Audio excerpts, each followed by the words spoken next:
School kit పై విమర్శలకి CM Revanth Reddy counter ఇచ్చారు. Quality ఉన్న bag, shoe, dress ఇవ్వాలని టెండర్స్ పిలిచామన్నారు. కమిషన్లకు అలవాటు పడ్డ వాళ్లు మాపై ఆరోపణలు చేస్తున్నారు. టెండర్లు పిలిచిందే 687 కోట్లన్నారు. 3000 కోట్ల అవినీతి జరిగిందంటే ఏమనాలో అర్థం కావట్లేదన్నారు. జూలై ఆఖరి వరకు విద్యార్థులకి నాణ్యమైన స్కూల్ కిట్ అందిస్తామని తెలిపారు ముఖ్యమంత్రి.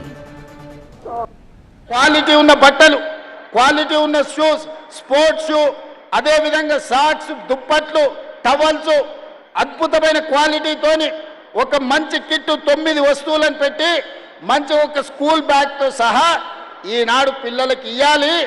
అంతర్జాతీయ ప్రమాణాలతోని అంతర్జాతీయ సంస్థలతోని ఈరోజు టెండర్లు పిలిచిస్తే కమిషన్లకు అలవాటు పడ్డ వాళ్ళు మా మీద కమిషన్ల ఆరోపణలు చేస్తున్నారు. మా మంత్రులు చెప్పారు మేము టెండర్లు పిలిచిందే 687 కోట్లని. ఒక ఆయన చదువుకున్న ఆయన అంటాడు, మరి చదువుకున్నాడు కాబట్టి ఆయనకు గుండు కొట్టుకుంటే ఉన్నమతి పోయిందేమో నాకు తెలియదు, కానీ 3000 కోట్ల అవినీతి జరిగింది అంటాడు. చదువుకున్నాడు, చదువు రానోడు తాటి చెట్టు లెక్క పెరిగిండు. ఇబ్రహీంపట్నం ఈదుల్లో పెరిగిన తాటి చెట్టు పెరిగినోడికి మతి లేదంటే నేను అర్థం చేసుకుంటా. చదువుకొని ఐపీఎస్ అయినోడు 687 కోట్ల టెండర్ పిలిస్తే 3000 కోట్ల అవినీతి జరిగిందని ఆరోపణ చేస్తే ఇంకా అతన్ని ఏమనాలో నాకైతే అర్థమైతలేదు. జాలిపడి వదిలేయడం తప్ప నేను విమర్శ చేయదలుచుకోలే.